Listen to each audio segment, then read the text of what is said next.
Welcome back. Yeah! Sorry. We're back with more criminal activities, more sexual deviancy, more just taboo craziness because that's what you motherfuckers like from us, apparently. Yeah.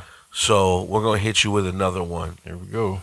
Florida, God damn it, you bred another one. A lot of these motherfuckers that we talk about aren't necessarily even born in Florida, but they come down here to do their dirt. I guess it's the weather, atmosphere, or just happenstance. The humidity, man. Maybe just happenstance. Happenstance? What's happenstance? Thompson, I'm always looking for someone to blame.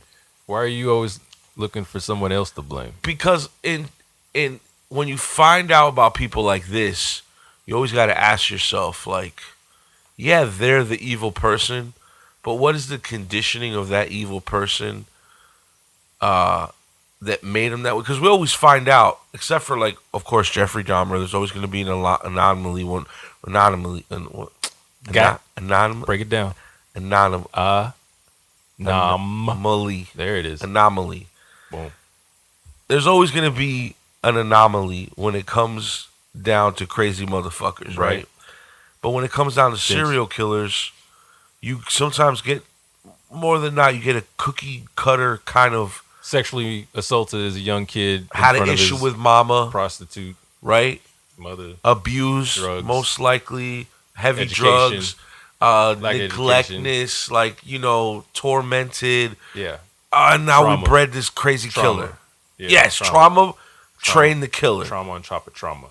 And it's 9 times out of 10, it's that same story. So I know when we talk about these serial killers, we're always like, what if we could have saved that little boy? What if when this young person was going through all this turmoil and trauma, what if there was a guiding light there to block it? And I think that happens more than not. And that's why we don't have so many serial killers. Yeah, it's not no epidemic of serial killers. Because they slip through the cracks. Right. They have gotten caught. Yeah. That's even another crazy. The motherfuckers that haven't been caught. That weren't traumatized in that way for being broke or anything like that. Maybe they're traumatized and they have all the access to all sorts of information and means, and then they can skirt the law, and then there's people missing all over the world and you don't even know why. There might be some crazy serial killers. For a while when we profiled a lot of these serial killers, you get these Billy Bob-esque backcountry white people, right? And a lot of them come off as ignorant idiots, not in their skill as a killer, right? You can't really call it idiots because they're doing it for so much, so some of them get good at it. But as far as what drives them, you know what I mean? It's stuff that I think we all go through. I think little boys especially, there's a lot of similarities in the way we grow up and we look at our mother. There's a psychologist in one of the videos I'm going to play about this serial killer that we're going to talk about today, which is Bobby Joe Long. Okay? And Bobby Joe Long... Why do serial killers always have 3 names? That's kind of crazy, or right? Multiple names? Yeah. Or do you just call them that because they're in so much trouble? You hit them with the 3s? You got to. You got to make sure. When you got in trouble when you was little, did you get more of a name? We need to know who the fuck this person really is, because there's probably a lot of Bobby Longs. Bobby Long's not me. Not me. Not I. I could have came from the same neighborhood, same block. Good. But it wasn't me. Well, what I'm saying is a lot of these dudes, when they grow up, they get caught into the same type of lifestyles of having a crazy mother. And the thing is that, like I said, the psychologist that was breaking down Mr. Long and his psychological breakdown was that he experienced a lot of sexual things that his mom was putting him through. Not that she was sexually abusing him, but because she had such an open sexuality that really tormented him and basically created this rage that later on turned into his serial killer kind of addiction. Isn't that Wasn't that the plot to Watchmen or something? Or wasn't that in Watchmen? I think it's the plot to a lot of killer. Yeah. Like even like it's one like of episode the of Law and original Order. serial killers, Bates, right? Yeah. From the Psycho. Alfred hits from Psycho, right? Yeah. Norman Bates has this crazy weirdo thing with his mom. So they're saying that us as little boys need to see our mother as asexual for a lot of years before we get to that obvious mature stage that we've already experienced sex. We're like, okay, obviously somebody fucked my mother. Right? But if you trigger that at a young age, it usually will create people like this. Different shit and later on. That's how crazy the sexual energy is to us. Sacred energy. It's something, bro, because it happens more than not. I can't remember. Maybe I was around 12 years old when I finally realized, oh shit, sex is a male and female, and then oh shit, somebody did that to my mom and created me. Maybe I was 10. Do you remember? Not clearly. I don't think about it. You know what I mean? I never thought about it. And even when I thought about it, I didn't think about it. I just like, oh yeah. And I just kept it moving. That's not like something I want to keep in my brain at all. You know what I mean? Well, they were saying about Bobby is that there was some like erratic behavior within, like his mom left his dad at a young age, and then they moved down to Miami. What's a young age? Do we know? Right around like, I want to say he was like maybe 8 or 9. Slept in her bed until he was a teenager? Yes. Okay. So this is what I'm talking about. Behaviors that... Ooh, that was a big... When my son and... Because, I don't know, maybe that's how she grew up or whatever. I remember we were having a conversation, and it was coming up on like 5th grade or something like that. 4th grade, something like that. And it was like, oh, well, he can just sleep in the bed, blah, blah. And I'm like, well, nah, he needs to sleep in his own bed. It's important. Yeah, that's the thing he just needs to do. I don't think women realize that sometimes. Yeah. When and this is no shot. Look, I was raised by a single woman. Yeah. So you got to do what you got to do as a young mother. If you have, and you're nurturing or that's whatever. What I'm talking about, yeah. But you have to know the divide when you're raising a young man and there's not another man in the house. Especially. These are borders. You got like he needs his own room, space. Sometimes you can't, and I get that, and that's not what I'm trying to say. Because sometimes people can't afford, and they got to do like you said, they got to do what they got to do. But if everything's fine as far as that goes, everybody's that's going to be a grown up individual needs their own section of the world. They need their own space, especially like a boy that's going to eventually become a man. Yeah, you can't be sleeping in your mom's bed with your mom, and if you have a room, you need to go to your room and sleep in your bed. Yeah, that's like that.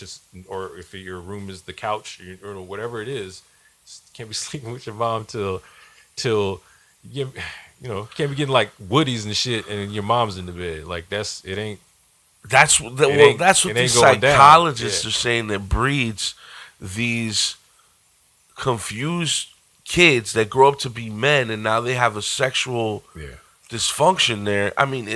This is all natural shit. I guess what makes it fucked up is when they turn it into like rape and murder. You know what I mean? Yeah. Because look at R. Kelly, right? When we were talking about R. Kelly, that was a jump. Well, no, let me give you an example. Yeah.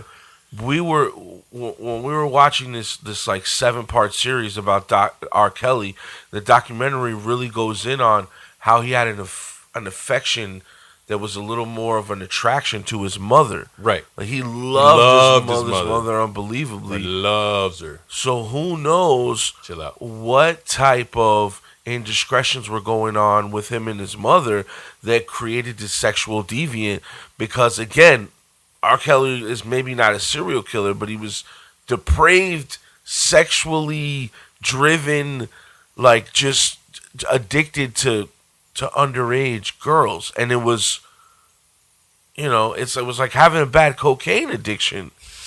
Like this man couldn't stop, plus he had bad money, so he was just running through. I mean, we're going with this whole Epstein thing. We're seeing how much men I think men, bro, more than not, are super fragile creatures, bro. Yeah. And if I think historically we see that sexually, especially, because they will kill millions of people behind feelings and emotions and fake shit that isn't bro, even real. Hitler supposedly had an issue with his mom. You know what I mean? Like it's crazy that dynamic. Remember when we were talking about Vampire Rod? Yeah. His mom was on some crazy shit, teaching him witchcraft at a young age. Right. Bobby Joe Long's mom was, in a lot of accounts, and this is just through other people's West Virginia. observation. Well, she was from West Virginia, but she moved out to Miami, and she was kind of like a call girl. Kind of like a call girl. What's She that worked at a lot of like clubs. She had a lot of male friends in and out, and a lot of the people that grew up around Bobby, including his because Bobby ended up marrying his high school sweetheart, and they had kids together. And he was really fucked up about certain shit about his mom because he would tell his girlfriend about it. Like, my mom's always bringing these dudes over, and she's mad promiscuous, and I think she's kind of like a slut, and blah, blah, blah, blah. So this is all these insecurities building up for a man like this. And, you know, like, I always do this with all these serial killers. I start to kind of feel sorry. I don't agree with what they did, but I understand, like, okay, this is the mathematical algorithm of fucking psychopaths, fucked up parent, some type of sexual deviancy, an inability to express that and create, you know, because sex is not a bad thing, but no, when we talk about being attracted to your mom, that's a bad thing. When we talk about a father molesting a little girl, that's a bad thing. Even when we talk about, damn, do I want my daughter to be a prostitute or in a porn? There's something in sex that's supernatural that if not bred the right way, can totally fuck up your universe, bro. It's a crazy energy, man. Sure. It has the capacity to really affect your entire world. But are we supposed to judge these things though? No. Well, I was about to say, just because I don't want something for someone, if they are totally within their power to do so, then they're going to be able to do so. You know what I mean? Including prostitution. You know? They say we marry the women that are similar to our mothers. Right. Do you think you think that's true? Like, do you happen? The woman I married was nothing like my mother. Okay. Not nothing, but like nothing like my mother. What I saw in her was a good heart, essentially, someone who cared for other people at one point, and then I don't want to talk too much about my ex, but she probably is the same way now. We just don't get along, But what about your current relationship? Yeah, she's a lot like my mom. I would say Ashley's a lot like my mom. They're even Aries. Yeah. There's a lot of similarities there. So are we attracted innately to our mothers? I don't know. Maybe that's a coincidence. Maybe we are. I mean, my mother's a good heart. I was looking back one day about like the women I felt strongly about, and one of the major similarities in all of them was a good heart. So maybe I like people who care about people. Because I know a lot of times I'm forcing myself to care about people. Huh. Because I have concern for folks, but like I'm not going to go out of my way a lot of the times.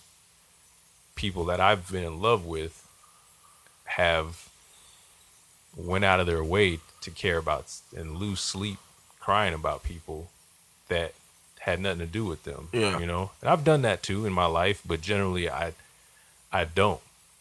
I'll force myself to because I know it's right. Yeah. I know there's people in the world that need care and shit like that.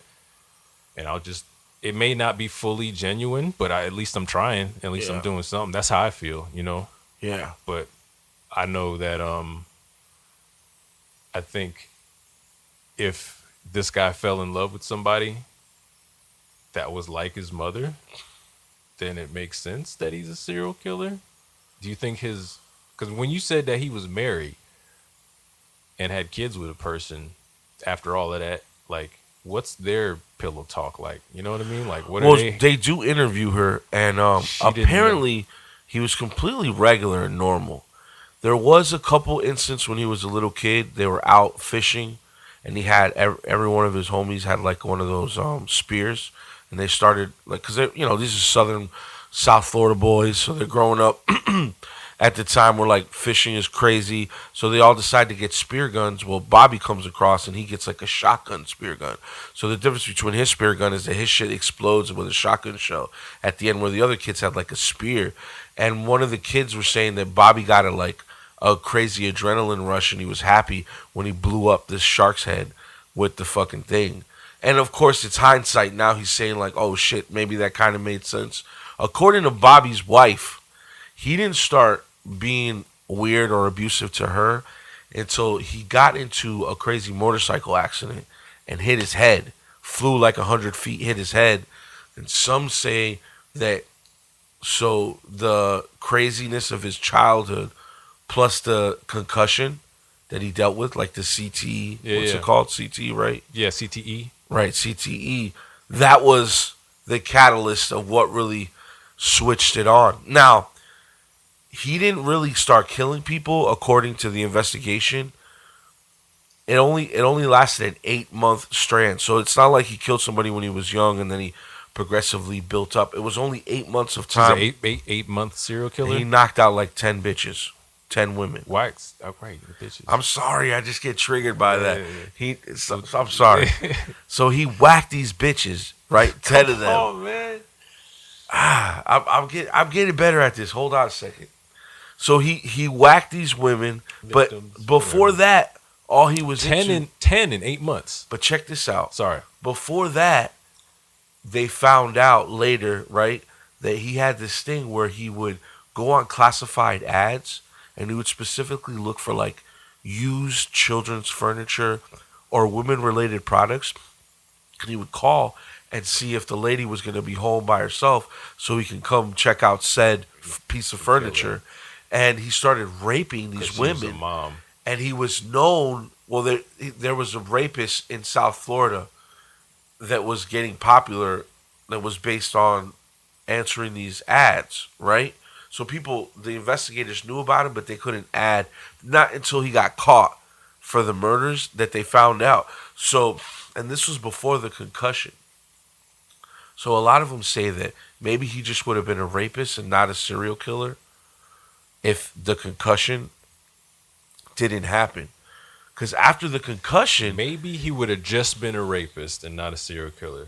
That was that level.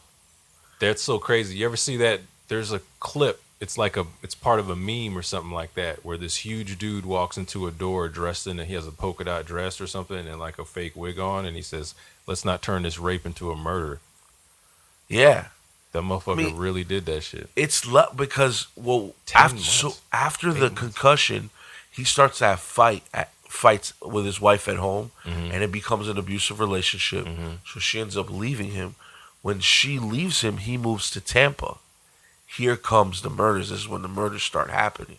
So he before the murders, you said, or before the murder started, he was just answering he was looking and raping. Okay. So he was a rapist before, and then he became a murderer after his wife left him. It took him over the accident happened. He started abusing his wife. And, there was a lot of things that started spiraling down. He had to quit his job. She had to quit her job to take care of him. And then plus the CTE started affecting him. So he started being abusive to her. She couldn't take it anymore. Left him. Then he decided to move to Tampa after the relationship split up. And did the same thing. And that's when the murders started happening. Did he do the same thing? No, he wasn't. At this time, he was just... Tampa was becoming like a really... It's always been, in other stories we know about Tampa being like, especially the Ybor area, being like a party central. Yeah. But at this time in the 80s, there was a crazy influx of strip clubs. Like, this is when all the strip clubs started popping off. And it wasn't because of hip-hop. No, it was because of the bikers. There was a big biker culture in America. We learned this during check out the outlaw biker episode. And if you feel disrespected and you're a biker, I apologize. Yeah, man. Complete ignorance coming from us. Tell me. That's why I asked. That was me asking. What are we wrong about? And who's the asshole? If we're both the asshole, then we're both the asshole. But I just want to know. Inform me. And when I look more into it, if I still disagree, then I may disagree. But no flack. No, I don't want to be out on the coast and get ran up on. And shout out to the biker culture for bringing strip clubs to Florida, because it really was them that like kind of established that. Anyway, so in Tampa, Ybor was popping with the whole like, strip clubs there, and there was a lot of prostitution. It was a crazy red light district. Mm-hmm. So that's where he started preying on his victims. This is in the 80s. Yeah. But this guy Bobby Joe Long to me is like the most cookie cutter, like, what's that word? Like, essential, or like, just like, he fits all the criterias of the serial killer. Okay. Like when you think of a serial killer, like we talked about, abusive, childhood, lack of education, neglect. This the only anomaly that probably he has that a lot of other serial killers don't have is that he had an extra female chromosome, so he actually started growing breast as a child. I mean, he was married with kids too, though. But he had to get surgery because he had full breasts. Not like my little C cups for being fat. No, this man had like a chromosome, extra breast, like Total Recall style. And they're saying that maybe that was another psychological level of him hating women because he didn't want to be a woman. Right. But, Why are you laughing? Because he was trans? No. Does that make him trans? Yeah. Is it? Kind of, like, naturally. Tell me more. I mean, you get born with an extra female chromosome that makes you have breasts. Mm-hmm. That could trigger some trans, like, that's like a trans thing. It's a trans thing. I feel like there's like a running joke. Yo, I think that this guy here, Mr. Robert Joseph Long from West Virginia, is an anomaly because he had a wife and kids, and he decided to go on a raping spree and then a murder spree. That's, The breast, don't throw that in there? Not. What other serial killers had a breast condition? I have no idea. None. I have no idea, but you're right. That may have had something to do with it. He had memories. He had a third boob or two boobs? He had two breasts, but they were growing boobs, like female breasts. Like Bob from Fight Club? I don't remember that. Or Fight, I think it was I'm just saying, homie would have had to go get a mammary test. A mammary test? Yeah, isn't that what they call it? Isn't it like a breast cancer test? Go get your mammaries checked. I don't know. Is that right? Yeah. A mammogram. A mammogram. Yeah. You throw the titty on. Woo! You throw Trigger the titty warning. on and it squeezes the titty down. No. Throw your memories so up. he definitely had some issues with women because of my man couldn't caught breast cancer. And then that's a real problem for some men, right? That have breasts. I don't know. I heard that before, but I don't know if that's true or not. Yeah. I've never. You check your boobs? Nah, not for lumps. I'm more worried about testicular cancer. Right. I was worried about that for a time in my life. You remember when Tom Green had to get his ball? He like actually went on TV. Yeah. And got his testicle. Did it live? Yeah, to like promote testicular cancer. I mean, I used to check my balls all the time after that. Thank you, Tom Green. It's always good to raise awareness for stuff. I had the most awkward exam one time having to do with balls. Why you get like an old white doctor and he tells you to cough? No, the reverse actually. She was, Oh, you got lucky. Not much older than. Anyway, she had an assistant, like a not intern, but the RN, like the people who aren't. Is it okay to get hard? I think. Is that wrong? If you like somebody grabs your balls and you just get hard, you're not like sexually turned on because it's a doctor's visit, but you just got hard. Isn't that kind of sexually turned on though? I mean, if someone touches your balls, especially you shouldn't be getting hard though. Yeah, but if it happens, as long as it's not part of the job. As long as it ain't part of your mission to be in there and be hard, I would say no. When she starts finishing you off, that's wrong, right? That's probably wrong because Okay. I at the time was 12, so it definitely would have been wrong at that point. But I don't think it's wrong for it to happen. I assume they'll leave the room or some shit like that, and then you'll have What if time they to like laugh? get yourself together. That's kind of fucked up. It's like, Well, then obviously you got to giggle. kill them. At that point, you got to kill everybody in the Slaughter. room. You can't be doing that. No laughing. See, that was his problem. He didn't like all of that yah and all that other stuff, so he decided to answer classified ads and then run down on some unsuspecting women. Got a breast reduction. Did he actually get a breast reduction? He had scars, and his wife would say that he didn't like, even when they had sex, he would never take his shirt off. When he'd go to the beach, he'd never take his shirt off. Bro, people get so like emotional about the stuff that's happening on their body, and they don't realize nobody gives a fuck. Isn't that crazy? That's the psychosis in people. Is that I mean, everybody does it to Truman a Show. certain You extent. think you're a fucking Truman Show, Right, but everybody does it to a certain extent, right? Everybody. like you're not that special, bro. Everybody does to a certain extent. That's I don't why think That's everybody. why you put on a nice shirt sometimes, when you don't really feel like it, just a little bit. Not to the point where you really care, I but think just it's only there's domesticated motherfucking humans. Sure.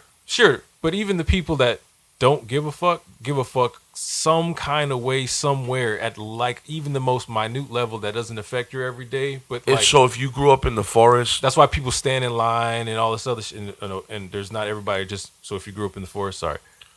would you care about that shit? No, you'd care about other shit. You care about staying downwind from a wolf. But if you really didn't give a fuck, you just go walk around and come on, wolf. Like, you see what I'm saying? Even there's like a little, even if it's safe or whatever, everybody's just not all the way doing whatever the fuck they want to do. Some people decide that their boob scars are offensive or going to make somebody say something bad or think something bad to them, so they keep their shirt on at the beach. When this family over here looks maybe for eighth of a second at this guy in his orange Florida Gator shirt, not even wondering why he has it on. And if he takes it off, we see his scars, we might go, that guy has scars. So, and I guess at that point, there's either an ignorant group of family who'll say, "Hey, Mom, what's that?" And there's the other family that man got titties. Yeah. Then there's the other family that just sees it, and people are taught to, you don't do shit, you don't yell out shit like that. You think it's okay for that? Let's say you're out with your family. You remember that video that surfaced a couple of weeks ago where there's like ladies out with her family, and then there's just a nice looking girl with a thong out, her ass is out. No, that's okay for her to have her ass out. Point me to the video, huh? I was kind of siding with, because it's becoming a distraction to these little boys. Where are they at? They were at like some, like, it looked like a watering hole. It wasn't even like, like if we went to a lake, like Wikiwachi or something. She had a thong on? She had a thong on, ass out. I think that's a little too much. Too much what? Too much ass? Too much ass out? I enjoyed, it's not that I didn't enjoy looking at it, but I could see how it could be a distraction for a little boy. For boys, it's too much sexual stuff for a boy. Because we got to start thinking about, like, sexuality. And like I said, men are very fragile creatures. Mm-hmm. Even, we got to do an episode about him. Bobby Bundy or Ted Bundy. Mm-hmm. He said that his original sexual cravings and stuff came from pornography. Mm-hmm. So he used to jerk off too much. Mm-hmm. And a lot of that was the catalyst of him being such a, like, sexual deviant. Yeah, that's why you got to talk to your kids about all that shit. That's what it is, right? It's talk. Don't let sex turn into a closet case, bro. I've already broken down to my son about. I'm not gonna tell that story, but I've broken it down. You know what I mean? And it's. You basically told you. I mean, should you break it down with the most embarrassing shit that's ever, like, yo, pussy might smell like fish sometimes, and you got to let her know that it's okay. Well, I think, sure. You need that level of like that's... maybe like in those so many words, but you got to warn a motherfucker. I never got warned exactly what I would be walking into in certain situations, But I hit him with the trigger alert, you know? I'm like, all right, bro, this is about to be embarrassing for you and me, but it's necessary. And then I go in, you know, and I wade through the waters. I test it, I say a word, and I see what his response is, and then I keep it moving. But as far as like that, what we were just talking about, you got to break it down and why you're doing what you're doing and what it does to your brain and how often doing what it does to your brain made this. And if you do it with this may happen. And you don't want that. You want this. I literally had the American Pie with the dad. He was like, you playing tennis against the wall, you're hitting the tennis ball against the wall, but you want a partner. You want a partner. That type shit. I had one of those conversations with him, you know? But you have to. You have to. Or else he's gonna be in a room or she's gonna be in a room like just stuck, because that shit'll get you, bro. That shit'll fuck you up, you know? Porn and unhealthy sexual things early on in life will set the tone into your early 20s. Yeah. And it did for me, not necessarily in a super negative way, but like it affected me more than I needed to, more than I wanted it to. I think you start thinking, I remember when I started watching porn, you'd be like, oh, this is what the girls are supposed to do. So when some of those girls were a little more timid than the porn girls, and you're just, like, you know, they're not everybody's like everybody, and you either learn it the easy way or you learn it the hard way, or somewhere in the middle. And like, I'm not supposed to face fuck her.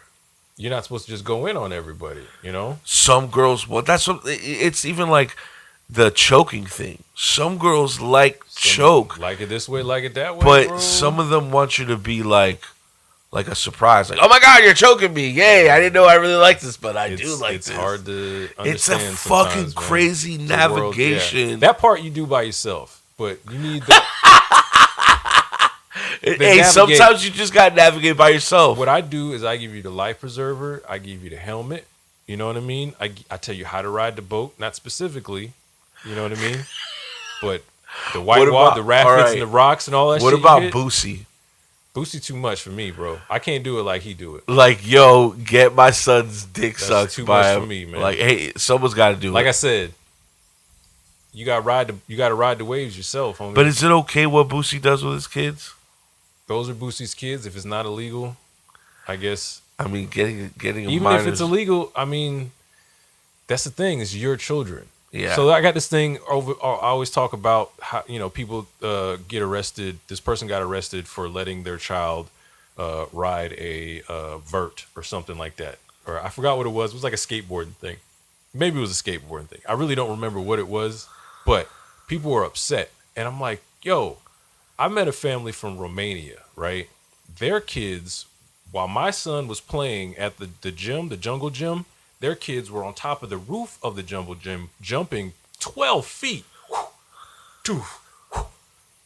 Like fucking Batman and Robin style. No bullshit, Peens, at this fucking thing by my parents' house. And I'm just like, do. And the lady's like, the nanny or whatever. And I'm like, what, you know, my son's about the same age, probably like 5 or 6 or 7, probably 7 years old. Right, these little 7-year-olds are jumping. One was like 12, back and forth across these things. Right, I'm talking about 10 feet in the air. Dog. Yeah, she was crazy. So I'm talking to this lady. I'm like, "Isn't that?" She was like, "Oh no, their families in the circus. They're like a Cirque du Soleil type family people. You know, where they're out in some other part of the country traveling, doing contortionism and all this other stuff. And this is what's at the house, flying around. So." If my son was up there jumping around and somebody comes because he fell and they say, yo, why'd you let you're being an irresponsible parent. So you can be like mad at me, but you can't be mad at this family because that's what they do. Like, It's just it's another regular day for them. So like, I can't necessarily, is Bootsy a bad parent because he decides to get his son's dick sucked at 12? That's too much for my kid and my world and how we're living, how we're coming up. But you're setting him up to be Peacock. But maybe you're teaching him how to survive. Maybe I'm doing it wrong. Maybe he's doing it wrong. Yeah, we'll find out when his son does A, B, or C. Yeah. Well, yeah. I mean, we don't know. We don't know. But I think a psychologist or psychiatrist will probably say they know that that's not the right thing to do. But I guess as long as they ain't killing people. He didn't like give him a bag of crack and tell him smoke up. Bag it up. But 12 years old, bro. It was still early for me at 12. I wasn't fucking around with none of that shit at 12. Yeah, I think I seen my first porn at 12. Yeah, I probably didn't get more into that world until I was like 14, 15 when I got out of like video game. Yeah. I kind of stayed later in video game and sports than most of my friends. See, what was crazy is I seen porn at a young age, but I didn't lose my virginity till I was like 17, almost 18. I fooled around, sucked titties and shit, got jerked off. Yeah, man. But I refused to have sex because I was afraid of having a baby hand job or ever. getting something. You know what I mean? Like, I knew so much about sex that I was like, yo, I don't want to get those things. And I definitely remember noticing that the dudes that were getting sex at a young age were being more aggressive about it and kind of like forcing themselves on the girl. And I always felt like that was wrong. But I noticed, that kind of works for him. Do they really want it? And I have to but I would check myself and be like, nah, that's not what I want. Like, I want her to feel comfortable. So I didn't lose my virginity until I was 17, right? And it was to an older woman. It made me feel very comfortable and it was like kind of experience. I didn't feel like I was taking advantage. You get what I'm saying? In high school, sometimes you feel like your friends, at least I did, felt like they were taking advantage of some of these young girls. Right. It was kind of a manipulation dance. High school, girlfriend, hand jobs. The losing my virginity was definitely like a mutual thing. More so, I would say, on her part. But she was younger than me, but not like, she was like a grade under me or something like that. Yeah, I never felt like I was doing anything I wasn't supposed to be doing in that way. You know what I mean? And as soon as I ever got the negative response, I was like, all right, that's all good. That I can remember, I know I've no is yes. Well, I know I've definitely had some like at least even into my 20s, I had like a like a group text. Even if I wasn't group text, even if I was doing one by one, there'd be like 10 numbers, right? This is not in non-relationships. If I was in a relationship, then I was in a relationship, even at a young age. But like, I'd have like 10 numbers, right? And anytime I want to like, whatever it was, you would blast all 10 of them the same message, more or less, and they wouldn't notice because it was a mass text. By the way, this never really worked. I'm not saying this is what people should do in their life. What if you mass text, but you fuck up and they all end up on the same? At a certain point, I got text like that, so I was worried about the other text before. But then I clarified it. I clarified it one time through somebody, and it seemed like I never really did that. Anyway, that's kind of how I did things. You know what I mean? And if it worked out, it worked out. I only ever remember one girl saying anything like, I wish I hadn't done that, or, we shouldn't have done that. Not in like in the morning regret, not like stop, don't, obviously that's not what I'm talking about, but like after the fact, she wakes up.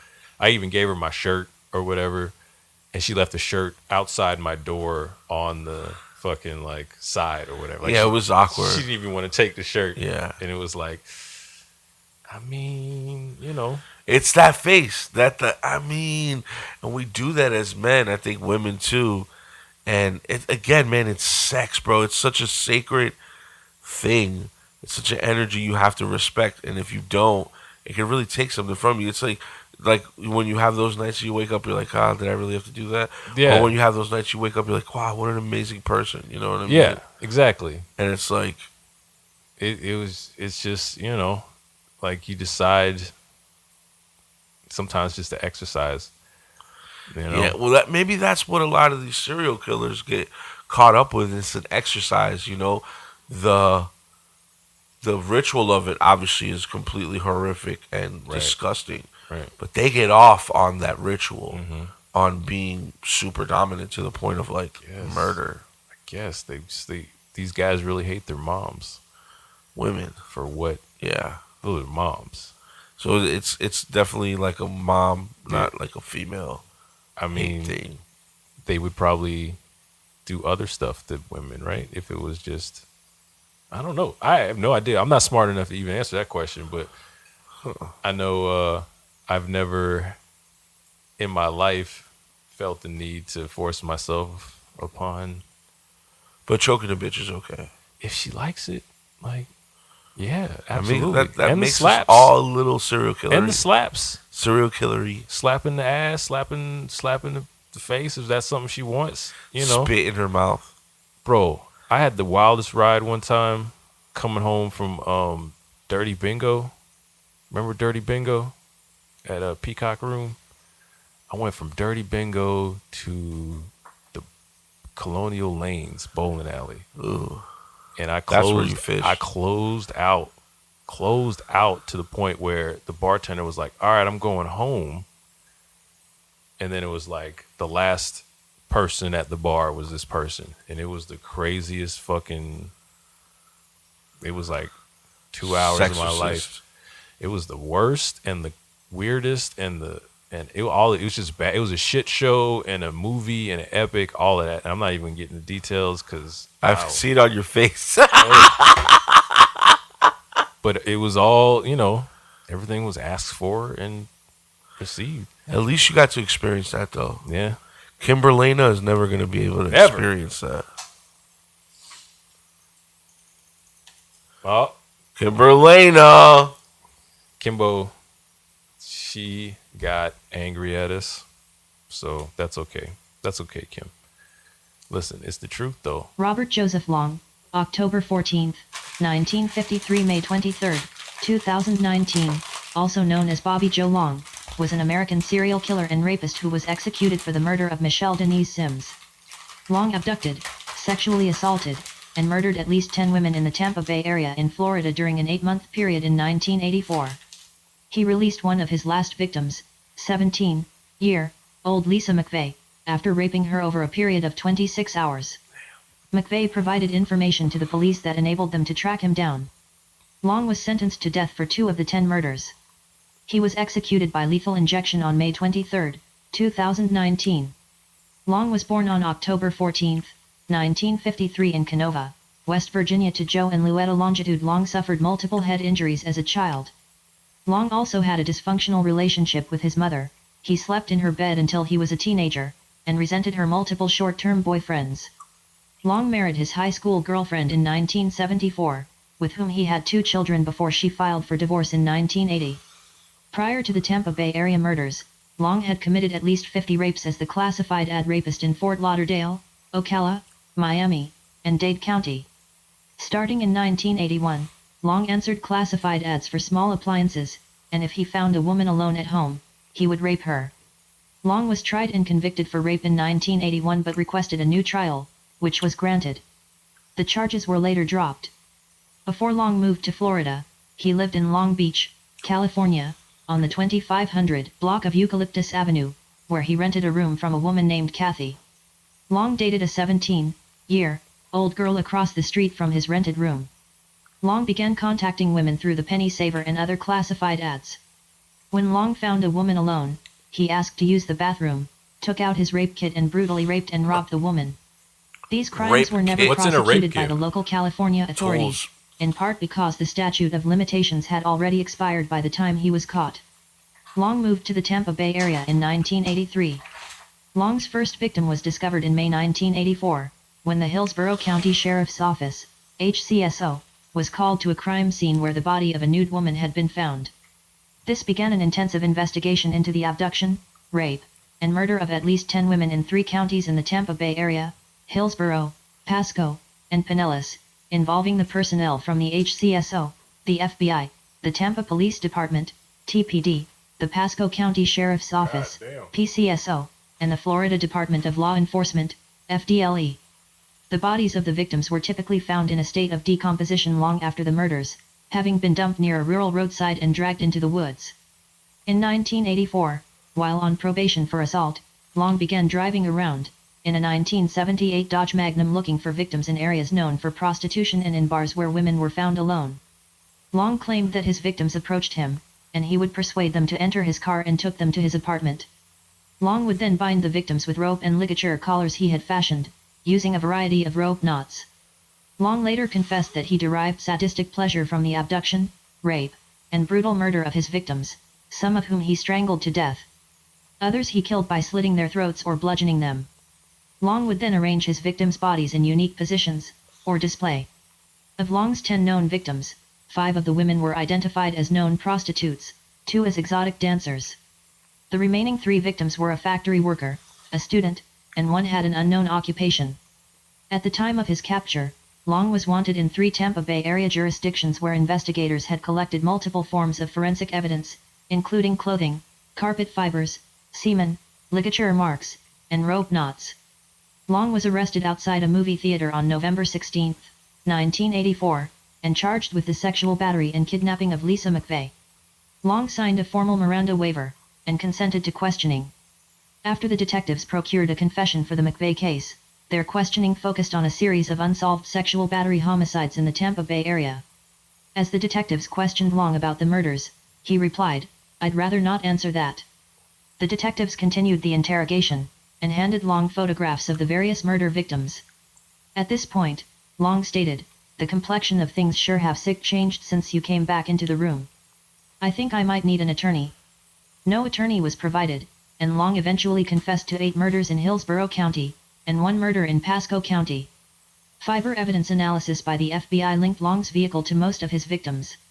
The Hillsborough County State Attorney's Office confronted Long with the evidence. The state attorney and the public defender's office of Hillsborough County reached a plea bargain for 8 of the homicides and the abduction and rape of Lisa McVeigh. Long pled guilty on September 24, 1985, to all of these crimes, receiving 26 life sentences without the possibility of parole, 24 concurrent and 2 to run consecutively to the first 24, and 7 life sentences with the possibility of parole after 25 years. In addition, the state retained the option to seek the death penalty for the murder of Michelle Sims. In July 1986, the penalty phase of the Michelle Sims trial was held in Tampa. It lasted 1 week and received extensive media attention. Long was found guilty and was sentenced to die in Florida's electric chair. Although Long confessed to raping and killing women, his confession was thrown out. His trial proceeded straight to the penalty phase, which was possible in the 1980s. In early 1985, he received the death penalty. Long was convicted and appealed his first-degree murder conviction and death sentence for crimes committed in Hillsborough County. Long appealed his first-degree murder conviction and sentence of death in the death of Virginia Johnson. On appeal from the Circuit Court in and for Pasco County, in which Long's death sentence was vacated, his conviction reversed, and his case remanded to the trial court with directions to enter an order of acquittal for the murder of Virginia Johnson. On February 24, 1999, Long accused the Capital Collateral Regional Council, the state office defending death row inmates in their appeals, of revealing his private letters to a book author, thus violating attorney-client privilege. He also accused the agency of running a death pool, betting on the dates on which inmates would be executed, and asked that the agency be removed from his case 16. An investigation concluded that these allegations were unfounded. Long's petition for a writ of mandamus to require Bob Dillinger, the public defender for the 6th Judicial Circuit, to relinquish possession and control of his file in State v. Long, was denied. According to the Florida Department of Corrections, Long had 1 5-year sentence, 4 99-year sentences, 28 life sentences, and 1 death sentence. On April 23, 2019, Florida Governor Ron DeSantis signed Long's death. Huh? How's that even possible? What? All that shit she said about 45 life sentences and shit. I just want to make sure. But isn't a life sentence for life?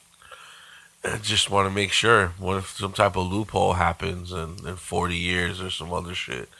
They're like, oh, everybody that has 1 life sentence, you get to get out. Like, this motherfucker got 48 life sentences. I don't understand how none of that shit works, I guess. Just to make sure, bro. It's a make sure clause. Okay. Warrant, this being the first death warrant signed by DeSantis since he took office in January 2019. Long's subsequent appeals were denied and he was executed by lethal injection on May 23, 2019. So this was also DeSantis' like official first murder. This guy he killed some people in '83, and he lived in the system for He kept appealing. Years, Yeah. 27 years, something like Yeah. that. They didn't think it was going to happen. I mean, that's another question that I had about this episode. How do you feel about the death penalty? I think people get off when they get killed. They should be in jail longer, right? Well, I don't know what should or shouldn't really. I think that's one of those questions that'll never have a good answer. It's about the death penalty. Yeah. You know, it's about people getting killed and wanting satisfaction. It's about people killing, or it's about a ton of shit that I think it's a very personal question, right? Yeah. Including the people who are getting killed. Like, some of those guys don't give a fuck. Some of Yeah. those guys We've care. never had anybody do that to one of our family members. Exactly, so. right? So it's a very personal question. But I think that when you die, if you die, then whatever you did that was so horrific, you don't have to worry about anymore. You don't get punished for it. You just go away. Yeah. You almost get the easy way out because there's nothing after that. And that we know of. I always go back to the Little Nicky movie where at noon every day Hitler's going to come in a little French maid outfit and the devil's going to stick a pineapple up his ass. And Hitler wants to use the smaller pineapple, but the devil's like, nah, you're Hitler, so I'm going to put the biggest fucking pineapple I can, plant side first, up your ass every day at noon because you're Hitler.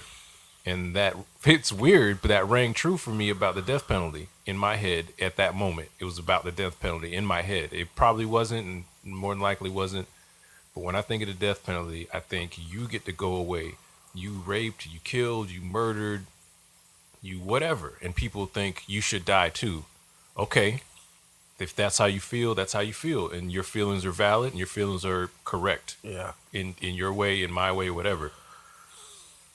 But to me, if your punishment was out of a Wu-Tang interlude and they just kept banging them shits and banging them shits and banging them shits, I would feel somewhat, maybe that's a part of my sadistic possible serial killer I think nature. it makes us the same people when we get to that level, Where I'm right? just like, man, you did that to my loved one, and I bet if you put little spike bats and I kept hitting you in the nuts with a spike bat, and then I'm coming back at noon tomorrow, I guess I'm also a hypocrite in the way, well, not a hypocrite because I don't really think these things would happen. I just think I'm a hypocrite in the way that I wouldn't do it either. I wouldn't be the one to bang them shits. I wouldn't like fuck nobody up. I totally agree too, but it's that's what makes us just as human as that person. Like, obviously we're not thinking about hurting people just on the regular and they just go on do it on the regular, but our ability to make you go through the same pain because what you did, you know what I mean? It's and to make it okay, you know what I mean? I don't know about that. I think I'd be wrong. I But feel you like feel- that. you- I feel like yeah. people get that confused with me all the time. I'll say something about how something maybe should be and not do it. I'm not talking from a place of above anybody, you know. It's right is right, wrong is wrong. I may want to do this, but I shouldn't do it. Yeah. You shouldn't do it either. Yeah. You may do it. You're not like an asshole for doing it necessarily. You might be, but not necessarily. Yeah. But you shouldn't do it. Yeah. And I'm going to try not to do it as well. But you know what? I might do that shit one day, whatever it is, you know? And that's how I feel about a lot of stuff. And I tell my kid all the time, you know what the right thing is. Like, you know it in your heart what the right thing is to do. So just do that and your life will be fine. But there's times you're just not going to do the right thing, even though you know you should. And it's going to come to bite you in your ass. And that's just what it is, man. You know what the right thing walking around. You know, killers who rape and murder know they're not supposed to be raping and murdering. Yeah. They may love it. They may love it. Or they the might same have conversation is happening right now. Yeah. Right now about pedophilia. Yeah. And NAMBLA and all that. And Yeah. how they're talking about it's supposed to be a sexual orientation. Remember we talked about that like almost Yeah. 2 years ago, how they're going to start Yeah. little by little Right. bringing it out. Right. And the next thing is going to be these rapists Well, because they want it to be. well, Shit's not going to, it's not going to I pop. feel They're still not gonna sorry. I happen. don't feel sorry for what they did.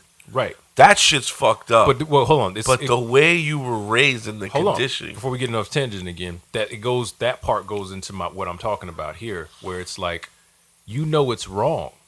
So don't do it. You know what the right thing is and the wrong thing is, right?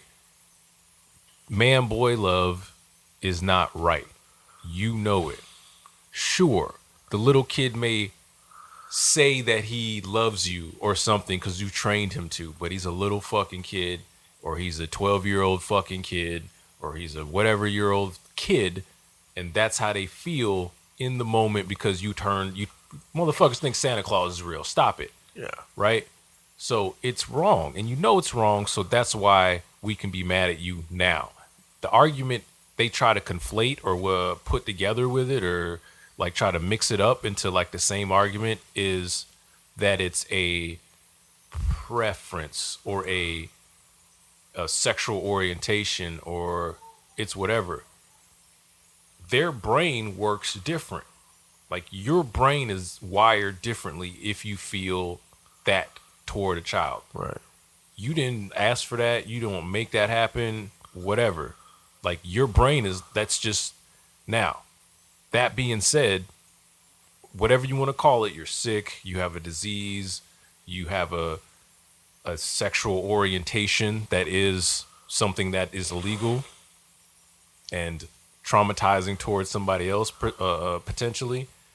So now, okay, I'll even say it is an orientation that their brain wants to be toward or whatever. Yeah, it classifies themselves. You don't choose to be like, it's this, and I'm probably gonna get flamed for saying this, but like it's the same thing as being straight. It's the same thing as being gay. It's the same thing as being whatever. It's just what sets your brain off. You like feet. You want to be a furry, whatever, right? It sets you off and it gets you off to be with this child, right? But the child don't want to be with you. You're not supposed to be fucking children. You know that. Don't fuck kids.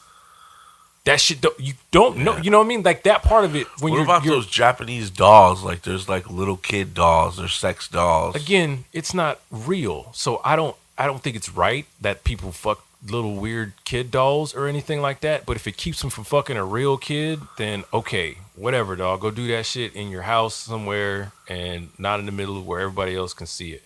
That's not illegal to me. Yeah. It's fucked up. Kiddie porn have real kids in it. That's fucked up. What about those families in like poor neighborhoods and communities around the world that sell their kids off to prostitution because they're gonna have a better life than this poor ass shit? And yeah, they might get fucked, but at least they'll have a better life. Automatically don't have a better life when you're sold off to something and then you're about to have sex. It's arguable. No, it's not. I mean, we could see that on a first world level.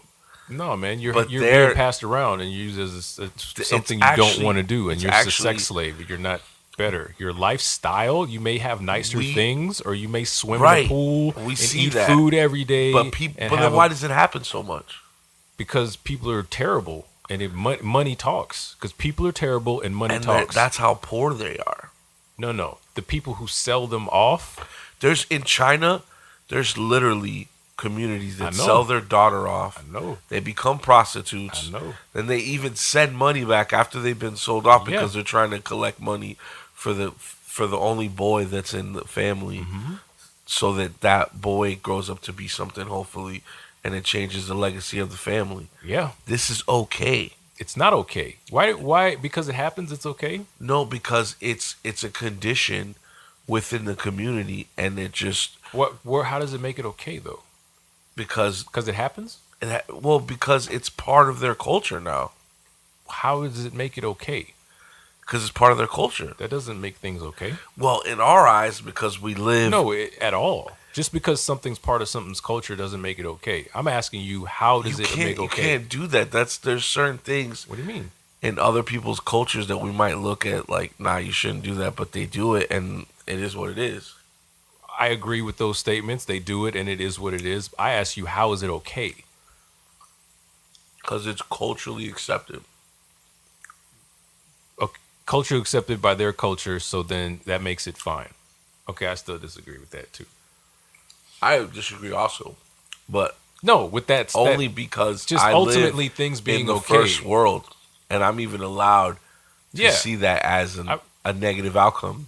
When you grow up in that environment, you're not even allowed to see that as a negative outcome. Right. You're conditioned into it. Right. It still doesn't make it okay, though, ultimately. Only because we are allowed to look at it like that. I don't think so. It's like, does the tree make a noise if it falls and all of that bullshit? Like, it's still bad, even though we're at a point where we can look back and say it's that only it's bad because you say it's bad. It's not only bad because I say it's bad. Yeah, it is. I think it's only bad because generally a person with all else being equal would say that it's bad. But it's something that's been like, yeah, I agree. Like, we can see it as being bad, but it's like something culturally that's been going on for thousands of years. That doesn't make it okay, though. That's the power of sex. No, well, okay. I guess that's money and sex. Money and they're not fucking for free. No, but they're selling them, even if it be for cows or whatever the fuck, or just a lifestyle change because their money is terrible. Money, economics, and well, the woman, guaranteed, the woman doesn't want to fuck all these other dudes. You don't know that. If they're bred like that. If you had $1 million, like would you bet? Puppy. If you had $1 million, would you bet that these geishas are happy and they want to be where they're at? The majority of them. If you had $1 million, yeah, probably. You would bet that. You would make that bet. Yeah, you'd fucking lose all that goddamn money. Are you probably crazy? Are you crazy? You telling me a sex slave is happier and happy in their situation because they're conditioned? Like, what is happy to them? It's like when we were talking about that tribe in the Congo, bro. I was watching it. Sorry, they don't even have the concept of suicide. Right. They're like, why would you kill yourself? Right. And that's because they're conditioned like that. I was watching this documentary about this ex-CIA agent who now spends his time traveling through like Indonesia and South America, setting up fake sex parties for underage prostitutes and sex slaves. He has to act like a pedophile. And he gets in with these fucking systems or whatever, and they set up these giant stings to like catch these pedophiles. And he said every single time that he does this, these people, these little girls, are saying thank you and saying that they're super happy that somebody came and got them out of this fucking hell that they're in. They're like 12, 13, 14, 15, having adult prostitutes train them on how to like do all of this shit for all of these guys, and they're like 19, 20 years old. Now that's anecdotal, that's just some documentary I watched, whatever, but I can't fathom a place where the majority of sex slaves, again, being sold from your family into a situation where you're just gonna be fucking sucking and whatever, and then that's what you do, and you get money to send back to your parents who has a son that may or may not be successful, and that's your life. And you're saying you'd bet $1 million or whatever that they have a positive outlook or more favorable than negative. I'm not saying they might not like it. There's things that you don't like about things that you got to do every day. No way, but man. That's their life. That's what they're conditioned. It's terrible. It's absolutely terrible. It's absolutely terrible. Only because we see it like that. Nah, not that. Because it is, though. And it's the same thing, That's why he's turns into fucking killing people. Because we know that it's bad. Period. Not culturally, not nothing. The guy turns into a fucking serial killer because it's bad, the things that happen to him. Not because they're good. And we're just culturally confused about like fucking and selling people off and whatever. It's like we go, like the Japanese go out and kill off the orcas or like the whales because to them it's a delicacy. And we're like, nah. And only to us, that's bad. Well, no, it's bad. But culturally, no, but that doesn't make it right. My original shit was about it being an American. It's a westernized mindset of shit. No, it's a this world. This is the way I think, so I'm going to control my narrative in the world. It's a world and a species way to look at it. I agree with it, but only because I'm Western. No, not only because you're. I don't know why you think it's only because now you think like possibly that we're 'cause more elevated Because I somehow. watch a lot of And these things. and it's not. And then people in their culture also think it's bad. Just like way back in the day, it wasn't just because All right, it was but culturally if you look accepted at to the have grounds- slaves. if you look There at were the still grounds, people there that were like, "This you is got to fucked up." show up. You got to get a translator. Then that translator is basically paid by you. So of course they're going to translate a narrative. Like, and you gotta equate a lot of things being lost in translation. What are you talking about? What are you talking about? When we get stories from other cultures Uh-huh. and we're like, damn, that's hard to believe. How could they live like that? Uh-huh. Like the story about the tribe not Papua even New understanding Guinea. the concept of Right. suicide. And there's certain concepts like that we accept as bad or negative or whatever because of the way we're conditioned.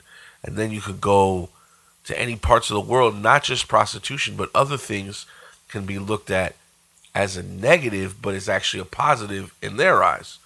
We judge it based on what we feel is right. But there's a narrative being painted across the world that has different insights and different beliefs. For sure. And that's the way it's translated. On like a basic human level, Right. if somebody's getting taken advantage of and being abused, yes, you could see that as being negative. You look at that in the wild when like the dolphins get together and they take out the weak dolphins because they're not going to be able to survive in the habitat. We can look at that as humans and be like, yo, that's fucked up. Why would you do that? But in their culture and their conditioning, they're making these decisions based on survival of the fittest. So there's other cultures across the world that are developed under these ideas, and only us as Americans, when we go with our journalists or our human aid, human rights aides and stuff like that, we go in and of course we got to paint a narrative of this shit's fucked up and negative, and it's got to be translated like that, because if not, then how are we going to get support on anything? How are we going to get a fan base or a viewership or a support base for any of these ideas unless it's painted in a way that we agree or disagree with it? That has nothing to do with how people feel about it on the ground level over there, because you can meet 10 girls that'll say, hey, my life changed for the best thing in the world and I have a great life.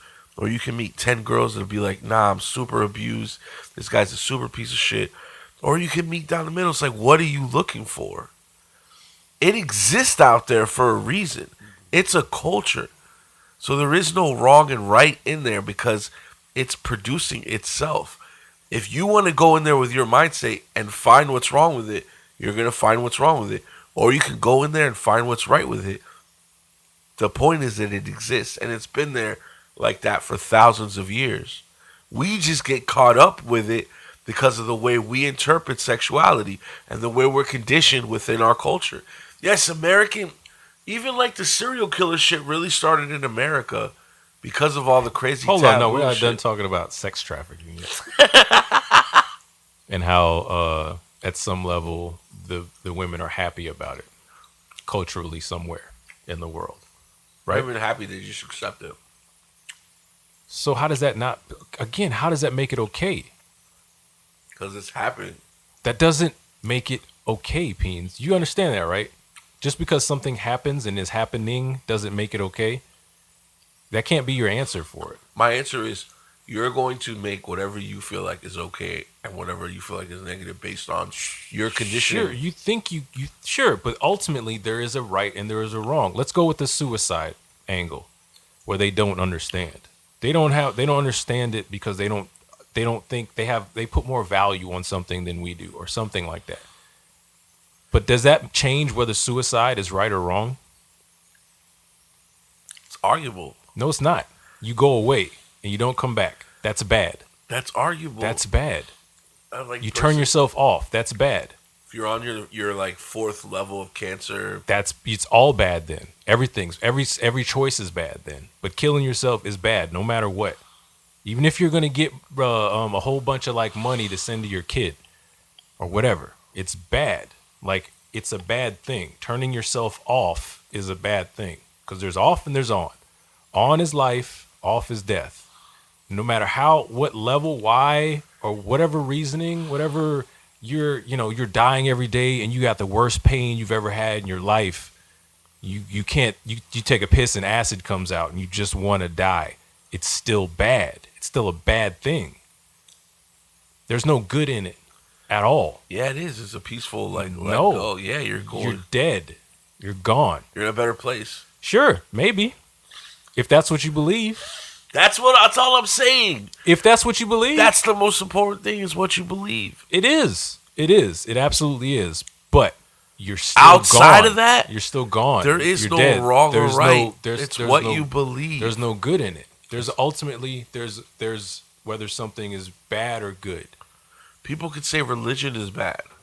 You could argue till the cow comes home about it. Well, because all right, they can. It's definitely been used as a tool for negative things. Yeah. Right. Can't argue that. Right? Yeah, and people been fucking little kids forever. Right. That's bad. Doing something against somebody's will is bad. Traumatizing. But why does it still happen? Why does fucking a little kid not create savants and chefs that do the most amazing meals they've ever done in their life, and they're totally fine with life all the time? Why does extended trauma on an individual doesn't always pan out to be the most positive, amazing people? I mean, there's some prostitutes that can suck the shit out of their dick. Why isn't every... They're really good at that because they were abused. Why isn't everybody who was sexually abused doesn't turn into Tyler Perry? So Superhead didn't have some good head. I just gave you an example that you. And Superhead was abused. I'm just saying. Why doesn't everyone turn into Tyler Perry? Why doesn't everybody turn into Superhead? Why? Because she turned something bad into something good in her eyes. It was bad. In her eyes. Yeah, it was bad. In her eyes. Play your videos, bro. It was bad. You said it. Something bad in the no matter culturally, none of that shit. It was bad. Period. Get that money. During the mid-1980s, Florida's Tampa Strip was torn apart by a twisted killer. This individual had a skill, and that skill was killing. His sadistic actions fueled by an inner fury. His biggest problem was he grew to hate women. That day he came very close to killing me. Those who lived tell the tale of a monster. 1 minute he was calm as a 4-year-old child, next thing he was a raging bull. With an insatiable desire. How high is the body count going to go before we catch this guy? But what drove this prolific perpetrator? He's enjoying what he's doing, and he's going to kill again. And was he born to kill? Anything that can composite a serial killer, he's like the poster child.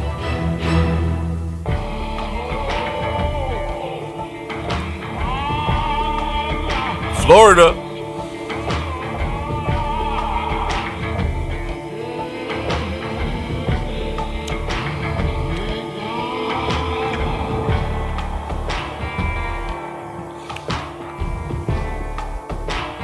Downtown called the Strip. There's a lot of bars, a lot of strip bars, a lot of prostitution on the streets, drug sales, people coming and going. Operating in the area was a vicious killer who had left behind him a trail of bodies, each crime scene revealing the ferocity of his violence. It was a tense, nervous situation at the time when you have somebody like that, roaming the streets.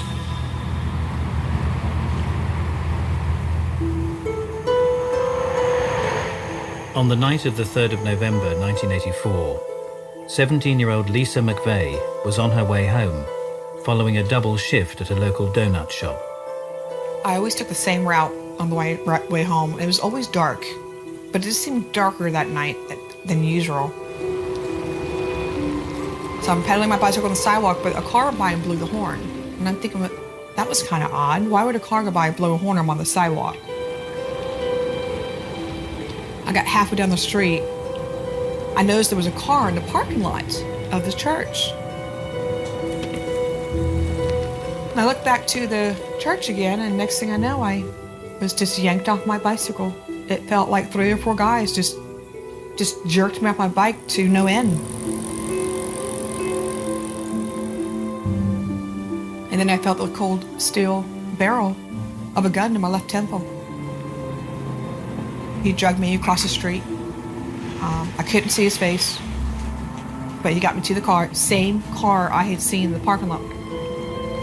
He threw me into the driver's side. I remember seeing white bucket seats. I remember seeing red carpet. I remember seeing a huge knife sitting in the middle of the seats. He blindfolded me, bound my hands, my wrists, and my feet. He also took my seat and reclined it back. Shortly after that, he drives off. About 20 minutes, maybe 25 minutes. He got off the interstate, drove for a short distance, and I was able to see beneath my blindfold. It's dark outside, but I could still see tops of trees because I was reclining back in the seat. I'm like, this is it. He's gonna kill me here. Lisa's abduction would eventually be the turning point in the hunt for the depraved killer. The story began 8 months earlier, a short distance away, southeast of Tampa. Detective Gary Terry was called to a crime scene of appalling brutality. 2 young boys had been playing off East Bay Road, and they had discovered a body, and they went to their parents, and their parents went and saw the body, and then they called the office.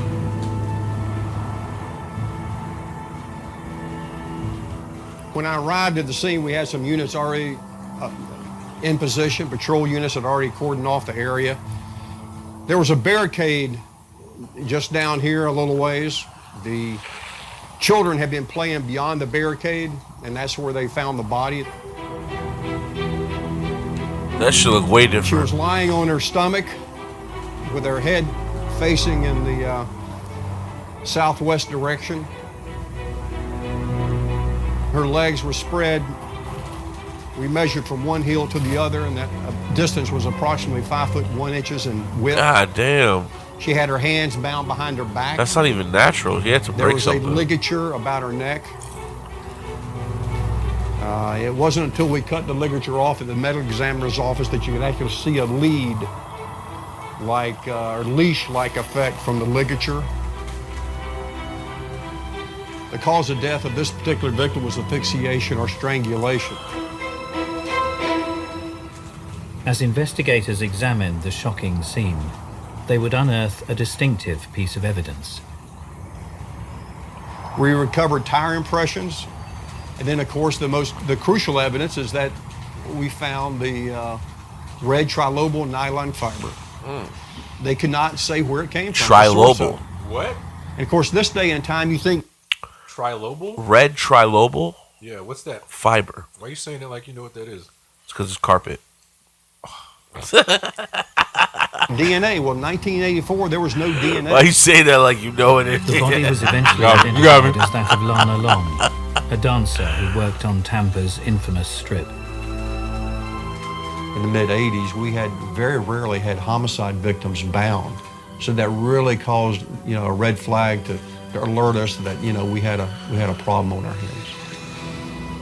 As investigators began to work the case, few would have guessed that the man they were searching for would soon become one of the most notorious killers in American history. I honestly never really heard about this guy until he came up on because I was looking for crazy crimes in Tampa. Yeah, me neither. But I'm not. He only caught 10 bodies. Come on, bro. I mean, in 8 months. Yeah, that's pretty. And it's what we know. Could have been a lot more crazy shit. That's a lot of women to rape and kill. Yeah.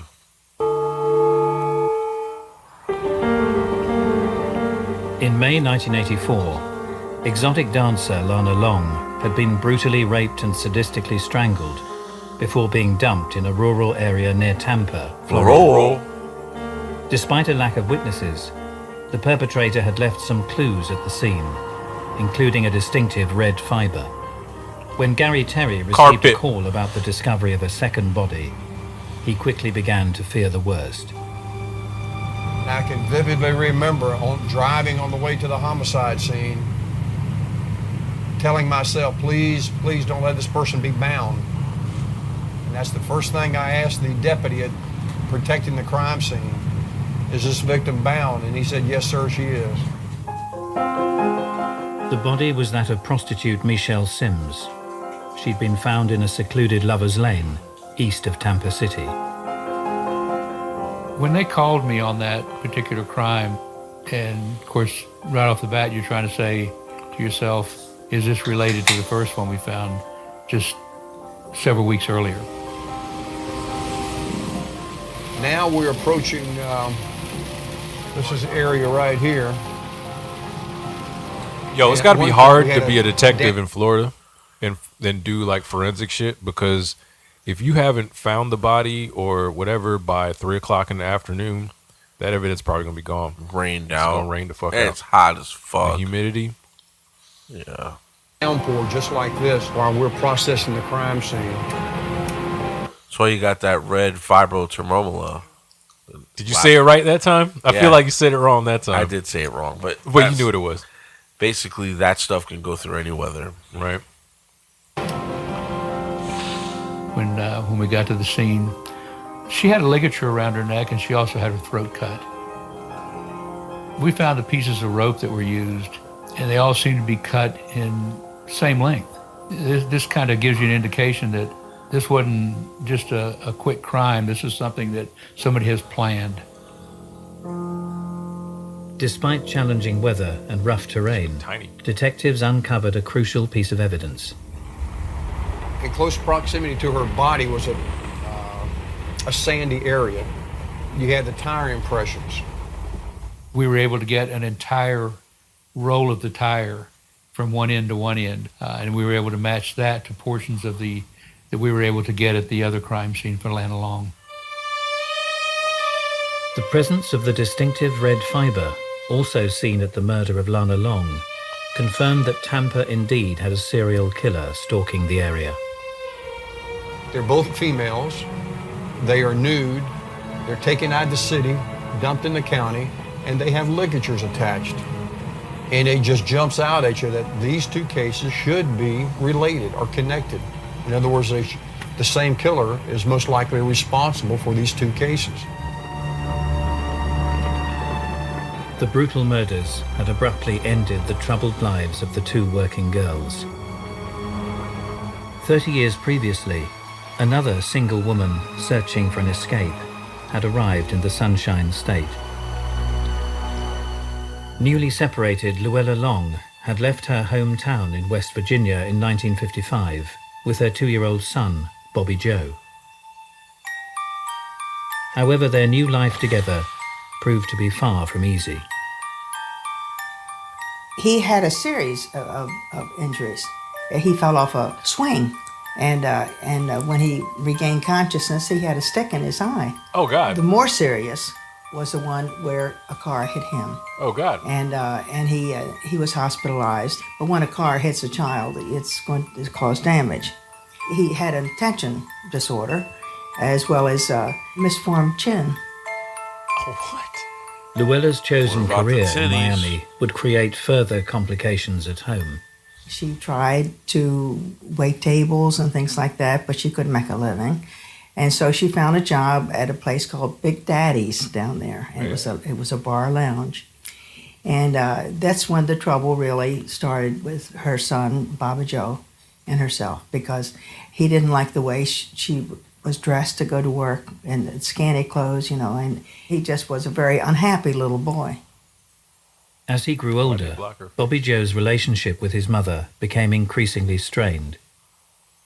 Bobby Joe's mom was one of the prettiest women I had ever seen. Chill out, Bob. As a 16 or 17-year-old. She had scores of men constantly biting for her attention. They had to share one room, and for quite a period of time, he slept with his mother. She often brought men home with her, and he resented that. They skip this yada yada Adolescent yada. boys need to see their mothers in the as same bed ace. as him sleeping is the question in my brain. I think they were trying to be nice about it, but yeah. Because she jumped a lot. He didn't like. She jumped. He didn't like that. They slept in the same bed. She had a lot of boyfriends. He didn't like that. And then they go on to the next sentence. They left like a big Grand Canyon sized question there that they didn't answer. So I take a point Sexual. off for this documentary. So when a mother brings boyfriends over to the home, walks around partially dressed, as was the case in Long, you can see how that can really have a very, very unsettling effect on an adolescent boy. Their sexuality is developing, and they're having feelings about this woman's body, and it feels inappropriate, so they're ashamed, but also they're aroused. It's creating confusion, it's creating anger as well at the mother for doing this, putting them in this position. Bobby Joe's resentment towards his mother. Bobby Joe. He's just a big simp, basically. You talking about a guy who has a girl that fucks a lot of He people? just like couldn't like his mom was like, yo, let mom have a good time. Captain Save-A-Ho? Stop being Save-A-Ho, yo. I mean, it was his mom, though. So? Don't be a If simp. somehow he could transport himself... She belongs to the streets. Somehow mentally he could transport himself 20 years in the future where you know that lesson of like... She belongs to the streets. Maybe not that particular lesson, just a woman's body is her choice and all of that stuff. If you could know that as a 8 to 15-year-old that would probably save you a lot of therapy bills later. And a possible murder charge. Yeah, obviously not being a serial killer too, because that sucks that he took that so personally that he decided So they to kill should throw women. all the guys and mom in jail too. No, it's not mom's fault. No? I mean, it is kind of her fault. It's kind of her fault, but like she shouldn't go to jail. Wow. What? That's what I'm saying. Society. Who do we blame? The dude. It's your fault, little motherfucker. He did it as a grown person, not a little motherfucker. Yeah, but I mean that little motherfucker with no titties is what eventually growed up to be the killer. Yeah, she had a lot to do with that, but if she didn't do it, she didn't do it. She did a lot of it. She fucked a lot of dudes apparently, but that doesn't make her probably fuck dudes while he was in the room. That doesn't make her a bad. Well, the in the room shit, yeah, that's fucked up. But I still don't know that because this documentary didn't tell me. Let me tell you, one time after 57 West, right? I met this lady at 57 West. She invited me back to the hotel room. When I got to the hotel room, it was her and her kids. It was like a 17-year-old in there, a 12, maybe 13. And she straight was like, yo, come lay next to me in bed. We'll just pass out here together. Was there a separate room? No, there's one room. Do I know this person? No. Okay. It was just a random. That's not right. It's not. It creates a lot of issues, but... So I think I might have been the catalyst to some future serial killer right now. But we can only say that because we're in a first world country and culturally that may be accepted to like fuck while your kids are in the room. Is that okay? I'm sure in some places in the world, including places maybe where there's like some sort of... Not America, though. Well, how does the conversation change if that's what you're talking about before? No, I'm agreeing with you, but like that's okay in America? If America's a melting pot of cultures. A lot of serial killers being bred. I'm like, nah. Hell nah. Hell to the no. A lot of serial killers being bred. Hell to the no. Because it's bad. Culture or otherwise. You shouldn't. That's like the worst your your mama joke. I fucked your mama. Oh, yeah, I grew up and killed everybody. Oh, yeah, yeah. Fuck your joke. I murder people. I fucked your mom. No, yeah? You're dead. Knock, knock, who's there? You're dead. Would also rear its head outside the family home.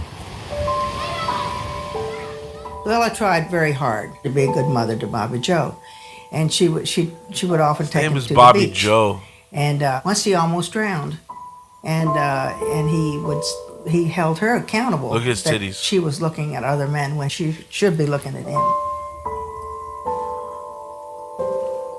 She's trying to be. They were close, but they also fought quite a bit because he wasn't really approving of her relationships with all the different men she had been around. A rare medical condition would instill feelings of insecurity as Bobby Joe progressed through his teenage years. Tittyitis. Bobby Joe Long had been born with an extra chromosome, which manifests itself in a female way. He had breasts when he was 13. Breast. But he did have surgery to reduce that. He would never take his shirt off when we would all go Bobby swimming Knockers. like the other boys were doing and everything. He would always keep covered up. And as a matter of fact, when we got older and we were intimate with each other, he would always keep his shirt on. That sucks, man. Bobby Joe Long had So, you think Klinefelter syndrome. This is the guy. You wouldn't like a nice pair of titties?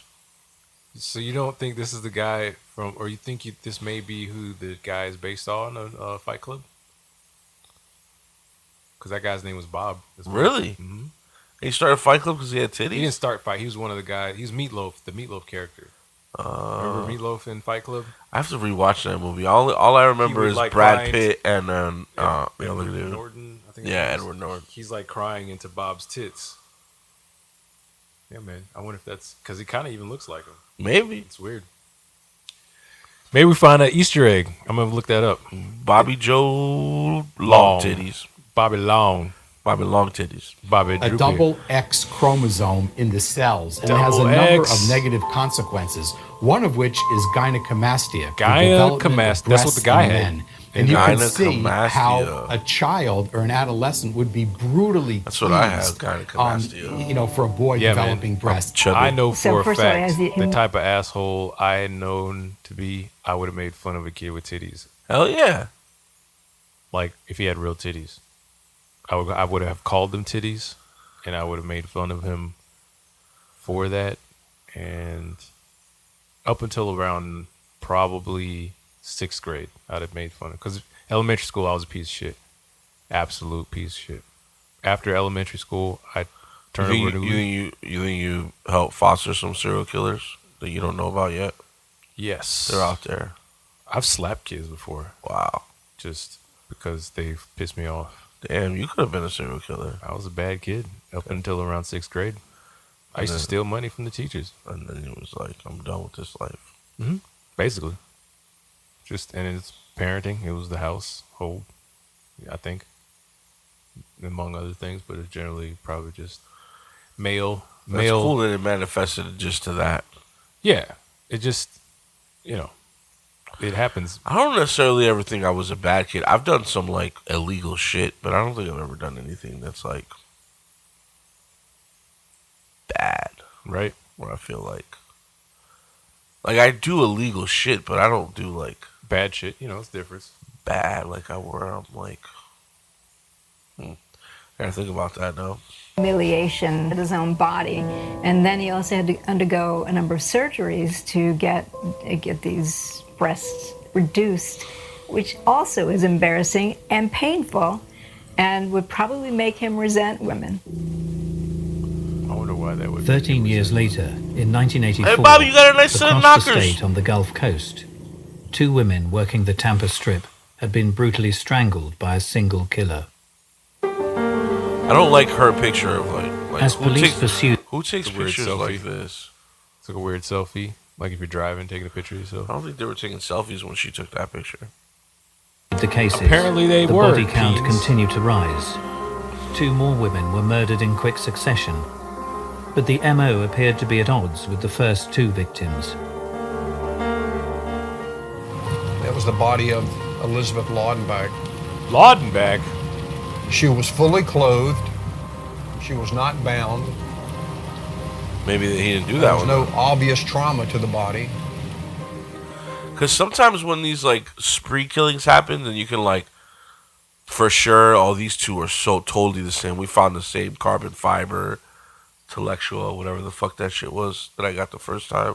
But then they find these other killings that are like in the same area, and they're like, yeah, just throw all these, just let it rain. He killed all of them. You know what I mean? Because he already killed 2.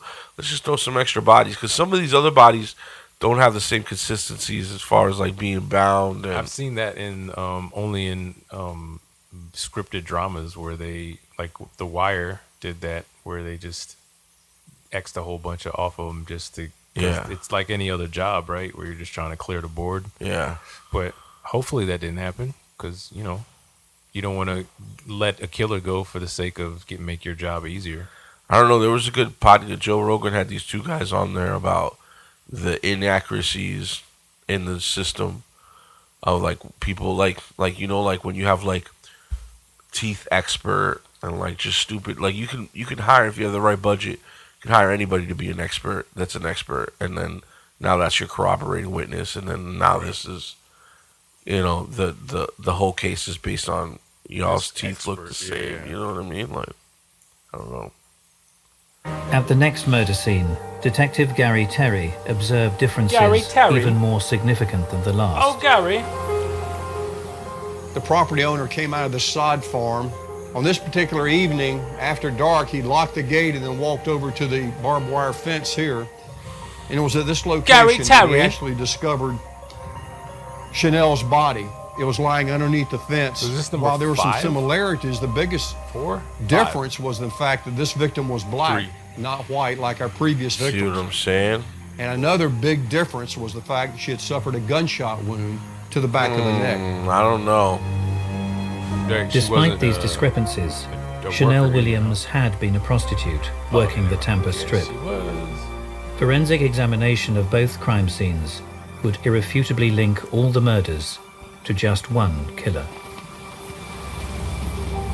The evidence was sent to the FBI laboratory, and sure enough, it came back red trilobal nylon carpet fiber. Trilobal? So actually, this was our fourth homicide victim. So this is just proof that these victims were all in his car, possibly. Oh, the car. That's what I was saying. Where'd that trilobal come from? Come from his... the red Magnum car, which we're going to... What kind of shitty fibers are those? They just come off in your fucking car.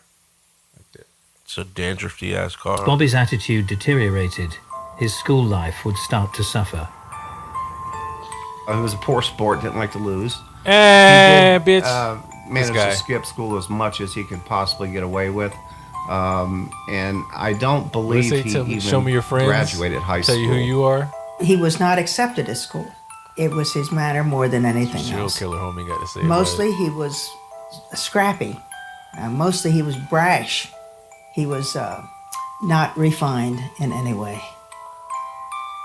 He used to fight a lot with other people. He would never back down from an argument, and it would eventually turn into blows. Local hunting expeditions with friends would often inspire the worst in Bobby. Yeah, I bet. He always wanted to go a step further. We used to do a lot of spear fishing. We had regular spear guns, but he had bought these two attachments. They were called power heads, and that you would unscrew the spear and the screw on this attachment, and it would hold a 12-gauge shotgun shell. He goes, I'm gonna go down and shoot that shark with this power head. I gotta see what it'll do. And he went down and blew it away, shot it right in the head, and the thing just never moved. And he came back up very, very excited about what he had just done. He just had to see the damage. Long was a very sadistic individual. His sadism just poured out of him.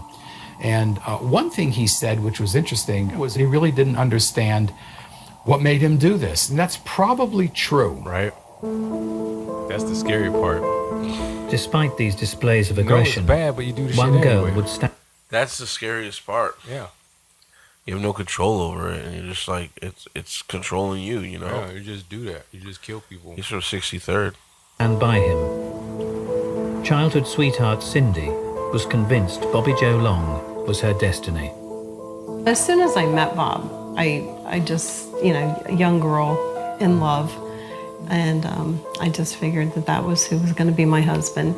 And we dated for, several years. We had a lot of fun together. We'd go to the movies, go spearfishing down in the Keys, run around the neighborhood as younger kids and paper people's houses. Got this shotgun spear. I mean, we weren't bad kids, but we were mischievous. He was a very caring person, and I was, I guess, his prize catch or something. His cover. We were best of friends. So Sorry, lady. If you ever Over see a this, I'm decade sorry. later, Sounds like you were said that- covered. Florida. I guess he really wasn't killing until after they broke up. But he's raping. Yeah, he was raping. That's what I'm saying. Like, sounds like some Dexter shit. She looks and sounds exactly like Dexter's. Oh, you think that she really knew the whole time? No, Dexter's. Because at first she didn't know. I thought Dexter's I don't parents think she knew. ever knew. No, his wife in the show. Oh. Rita. Rita was like his cover, you know, because he always because she was like the sweet one and regular and all of that shit. The ordeal that followed. Dexter's really not out raping bitches though. He's killing the killers. Did he rape anybody? No. He was blindfolded and led to a murderer's apartment. I was thinking to myself, I need to get some type of information on him. Who is this guy? What did he look like? And if I can't see him through my eyes, So I wanted to play Miss Noland's part of the story before, because we're almost done with this episode. But this was probably the most inspirational part of the Bobby Joe Long story. Is that we're gonna find out that he kidnapped her and let her go, but she later became a police officer. Kind of inspired her to be a civil servant after her crazy ordeal. But this is an important thing that I want you guys all to pay attention to closely, especially the females. If you ever get abducted, this is the psychology she used to get herself out of the situation. And I think it worked well. And it's got to be hard to become another person so that you can survive this ordeal while all this crazy shit is happening to you. But it's like playing dead. It might just work, you know? And she didn't play dead by any means, but she played into him and who he was, made him feel comfortable enough that he didn't kill her, he let her go, you know what I mean? So let yourself get raped, basically. Make him feel good about it. I don't think you're saying that. Kind of, I am. Okay. Like, don't enjoy the rape, but like make him It's better to feel get like murdered. if you can make the killer feel like you're having a good time, he might not take it as a negative and let you go like, oh shit, she's into this shit. I might not need to get rid of her. Right. Fucked up. But it worked for her. Happened in Red Sparrow, that Jennifer Yeah. Lawrence movie or whatever. Yeah. And like win him over. Yeah. Yeah. I'm going to see him through my hands. We're in some type of apartment. It's fresh new paint. It smells very new. He directs me to the bathroom. Definitely looks like a Florida Orders me apartment. to take my clothes off, and we step into the shower.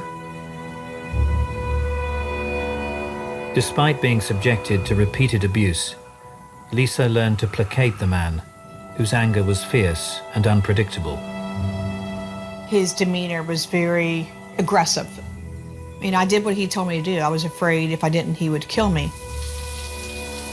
Then he got in the shower, and it was like night and day. It was like a fantasy for him. It was like he started bathing me, started washing my hair, and he was trying to touch me gentle.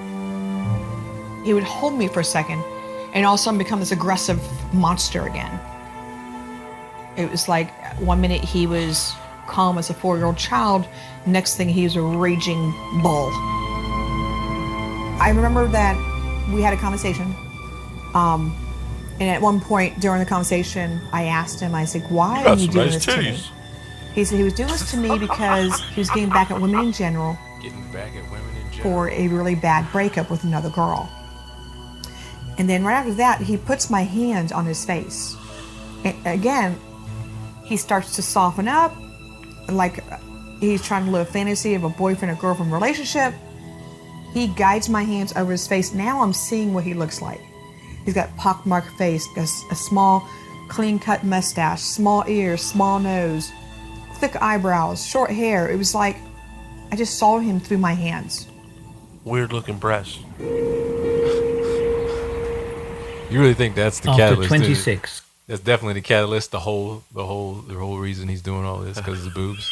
Yo, if she would have been like, I mean, what's wrong with your titties? He would have listen. slaughtered her in the bath. I want to say you're wrong, but if he had them things since like middle school, the worst type of people in this world are middle school children and not even elementary, because you're not smart enough yet to make a real hurtful comment. He's just walking down the hallway. Bobby Long tits. Elementary. Oh my God. Elementary school kids, right? They'll make the dumb joke. You stink.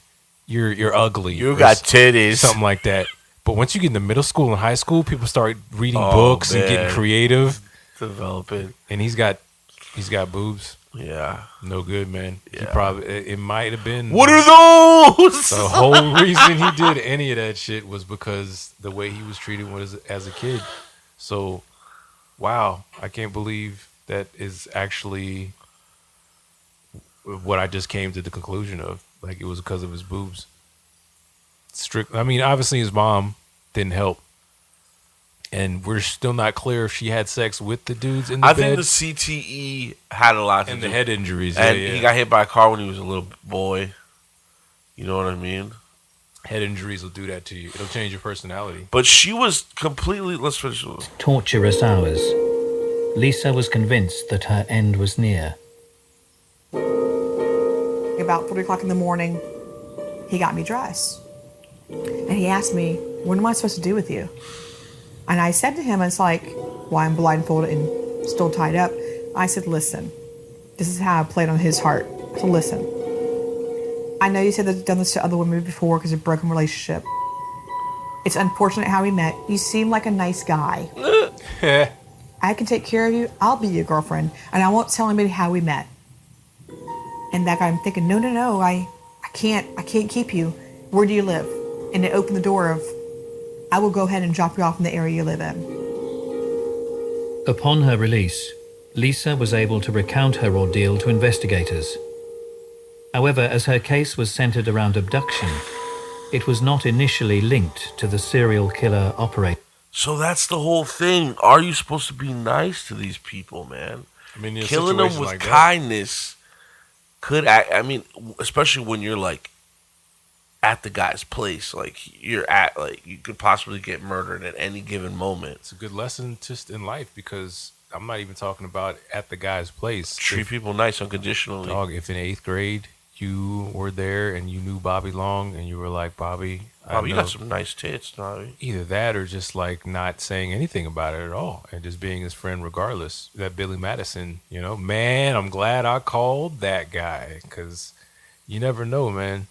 And I definitely wasn't, again, up till about 5th or 6th grade, I was an asshole. But my home life, my biological father was an asshole. He was a complete piece of shit.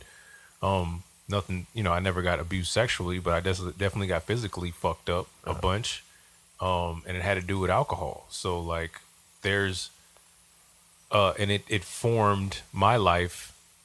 You know what I mean? If it was real, like abuse, like I got fucked up, but like, nobody burnt me with cigarettes or anything like that, so I don't turn into a serial killer, but it turned me into a more stern father as far as like discipline and making sure you're doing what you're supposed to do because of how my father treated me. You know what I mean? It manifests itself. It manifests itself in the weirdest, oddest, you wouldn't even think about way. And Bobby Long showed that if you are super promiscuous in front of your kids and you maybe have slept with a man in front of them or something like that, it can make you resent, and it can make him resent women in general. There's no boundaries. And now he's bounding them up and killing them. So 2 things we learned from this episode. 1, treat people nice unconditionally. Hopefully they won't turn into mass murderers. And 2, DeSantis is actually a killer. What? DeSantis, our governor. Okay. He signed the order to kill him. There had been not a lot of people. This guy actually got executed. Oh, I thought you were talking DeSantis about wrote it off. So in response to the COVID, he's a killer. But no. Even in his death, he turned someone else into a killer. I think the moral of the story is definitely get bigger titties. Treat people with big titties nice as well as you can, and hopefully in the future when they become a serial killer, they'll be nice enough. He to could let have been people the go. first trans serial killer. I don't think he was. Isn't trans mean you're like trying to transition? His body was. Right, but he wasn't trying to. His body was. But he wasn't. Bro, his body was Jennifer Aniston. What does Jennifer Aniston have to do with not anything? Jennifer Aniston. Pamela Anderson. What does Pamela Anderson have to do with anything? He looks like Bush in the face, Pamela Anderson in the chest. I don't think he. You said Bush? George Bush? Like a young George Bush. He does look like a little bit of George Bush with boobs. George Bush with the Bush face. I don't know if we should go with that as a lesson of the show. Love people unconditionally, Yes. no matter what. It's Fresh Produce Yes. Florida Media at Gmail at the top. Let us know what you think about the show. Bobby Joe Long. We're going to continue to hit you with this crazy psychopath stories from Florida because apparently you guys like it. Kind of wondering, are you the sick people out there? Think so. Or these people are? I think so. often wonder. But my name is Fredo Peens. My name is still Chris Thompson. And I want you to be safe. Don't feel sorry if you got man boobs.